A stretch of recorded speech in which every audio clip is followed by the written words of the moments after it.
Bismillahirrahmanirrahim. Alhamdulillah tuan-tuan, kepada Allah SWT. Kita baca fadilah amal ni. Kisah para sahabat bab 2. InsyaAllah. InsyaAllah tuan, kita baca fadilah amal. Ini kita baca fadilah amal bab 2 kisah para sahabat.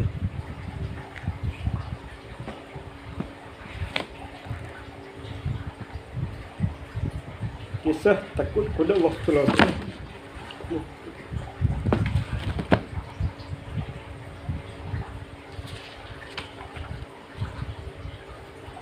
Bab 2 takut kepada Allah SWT.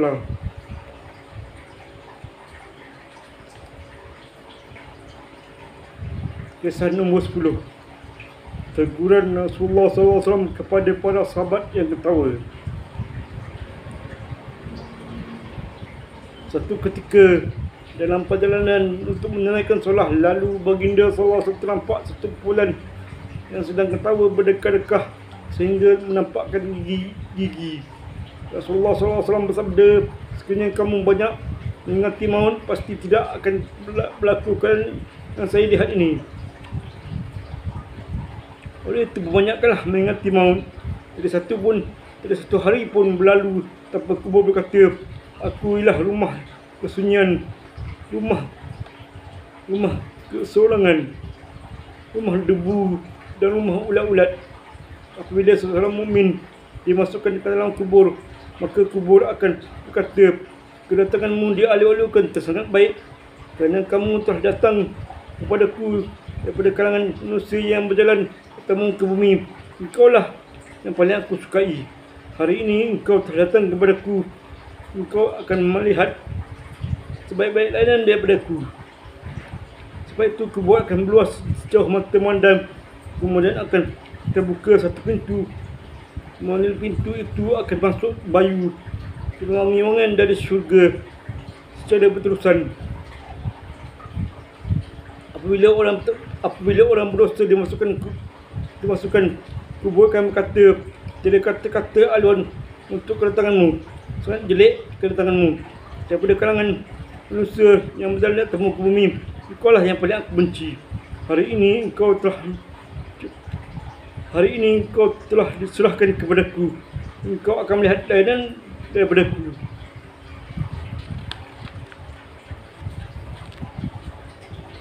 Sebab itu kubur akan menghimpitnya sehingga tulang-tulang rusuk akan berceragah antara satu sama lain.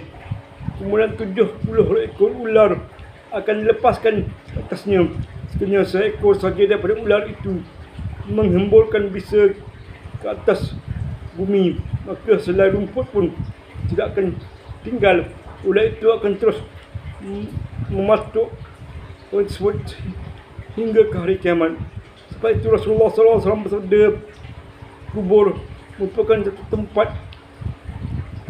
merupakan satu taman daripada taman-taman syurga, ataupun satu lembah daripada lembah-lembah neraka.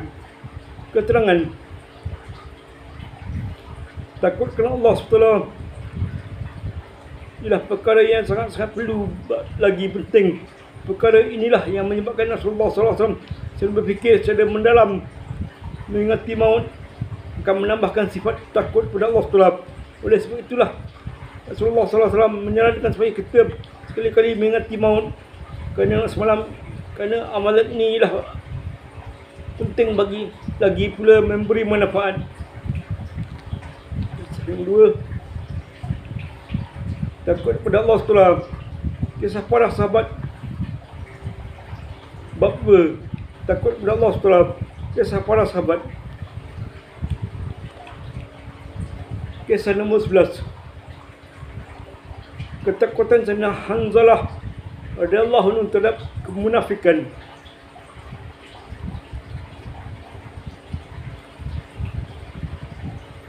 Sayyidina Hanzalah radhiyallahu anhu bercerita, pada satu ketika kami berada dalam majlis Rasulullah SAW. Baginda SAW telah menyampaikan khutbah yang telah menyebabkan hati-hati menjadi lembut dan air mata berlelangan dari mata-mata kami. kami juga telah mengenali hakikat diri yang sebenarnya setelah meninggalkan majlis Nabi sallallahu alaihi wasallam. Setelah meninggalkan majlis Nabi sallallahu alaihi wasallam, saya terus pulang ke rumah.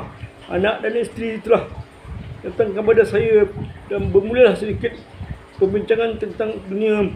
Saya mula bercakap dan bergelak ketawa bersama anak-anak. Saya juga bergurau dengan isteri.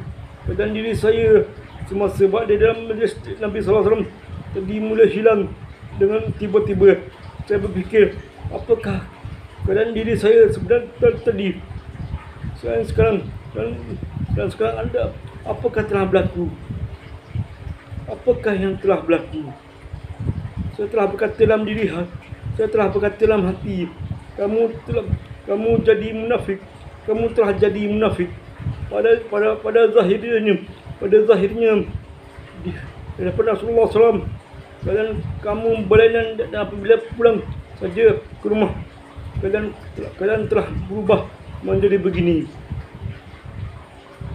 Ini menyebabkan saya sangat sedih. Lalu keluar dari rumah sambil berkata, wahai Hanzalah, kamu telah menjadi munafik. Sayyidina Abu Bakar radhiyallahu anhu sedang datang dari rumah hadapan Sayyidina Abu Bakar radhiyallahu anhu sedang datang dari arah hadapan. Saya memberitahu beliau, Hanzalah telah menjadi munafik. Setelah beliau mendengar kata-kata tersebut, beliau terus berkata, subhanallah, apa yang kamu kata sekali-kali tidak akan berlaku demikian. Saya telah menerangkan kepada beliau waktu kita berada dalam majlis Nabi SAW, dan apabila baginda SAW menceritakan keadaan syurga dan neraka, terasa seolah-olah kedua tempat itu berada di hadapan kita. Apabila keluar dari majlis baginda SAW dan pulang ke rumah, kita sibuk dengan urusan anak isteri dan harta sehingga kita lupa akan perkara itu. Sayyidina Abu Bakar radhiyallahu anhu pun berkata, ini juga berlaku kepada saya. Oleh sebab itu, kami berdua pergi berjumpa Nabi SAW. Setiba di sana, Sayyidina Hanzalah radhiyallahu anhu telah berkata, wahai Rasulullah, saya telah menjadi munafik. Baginda SAW bertanya, apakah yang telah berlaku? Sayyidina Hanzalah radhiyallahu anhu menerangkan, apabila kami berada dalam majlis Tuan dan Tuan menceritakan tentang syurga dan neraka, maka kami terasa seolah-olah kedua-dua tempat itu berada di hadapan kami. Apabila kami meninggalkan majlis Tuan lalu sibuk bersama anak isteri serta urusan rumah tangga, maka keadaan itu terus dilupakan. Baginda SAW bersabda, demi zat yang jiwaku dalam genggamannya, sekiranya setiap waktu keadaan kamu sama seperti ketika berada di hadapanku, maka para malaikat akan bersalaman dengan kamu walaupun di atas hamparan nak tidur dan suatu dalam perjalanan. Walau bagaimanapun keadaan itu jarang-jarang sekali berlaku. Keterangan, setiap insan mempunyai hajat-hajat kemanusiaan yang penting untuk ditunaikan, seperti makan, minum, isteri dan anak-anak. Oleh itu, perasaan sedemikian terasa sekali-sekala saja, bukanlah sepanjang masa, dan keadaan itu juga tidak boleh diharapkan akan berterusan. Keadaan demikian itu hanya terdapat pada malaikat yang tidak mempunyai apa-apa urusan lain. Tidak ada anak dan isteri, tidak ada fikir untuk mencari rezeki, dan tidak fikir hal-hal keduniaan. Oleh sebab dalam diri insan terdapat hajat-hajat kemanusiaan, maka dia tidak boleh kekal dalam hanya satu keadaan. Namun demikian, perkara yang perlu direnungkan ialah betapa para sahabat radhiyallahu anhum mengambil berat tentang agama mereka hanya kerana perkara yang kecil, iaitu keadaan yang wujud ketika bersama Nabi SAW tidak dapat dikekalkan. Selepas pulang ke rumah, beliau terus menganggap dirinya sebagai orang munafik. Cinta dan sayang akan menimbulkan berbagai-bagai kerisauan terhadap orang yang dikasihinya. Cinta dan sayang akan menimbulkan berbagai-bagai kerisauan terhadap orang yang dicintai, terhadap orang yang dikasihinya. Cinta dan sayang akan menimbulkan berbagai-bagai kerisauan terhadap orang yang dikasihinya. Apabila anak lelaki yang disayangi bersafar ke mana-mana, maka si bapa akan risau tentang keselamatan anaknya itu. Anaknya itu sepanjang masa. Sekiranya diketahui bahawa tempat itu berlaku wabak taun atau huru-hara, hanya Allah SWT yang tahu betapa banyak surat dan telegram akan dihantar kepada anaknya itu. InsyaAllah apa yang kita dengar, InsyaAllah itulah kisah para sahabat. Dan ini kisah ni teguran kisah nombor 1, teguran Rasulullah SAW kepada sahabat yang banyak ketawa. Dan ini kisah kedua, ketakutan Sayyidina Hanzalah radhiyallahu anhu terhadap kemunafikan. InsyaAllah apa yang kita dengar itu sama-sama dapat amalkan dan sama sampaikan. Kita tutup dengan tasbih kepada Allah. Alhamdulillah.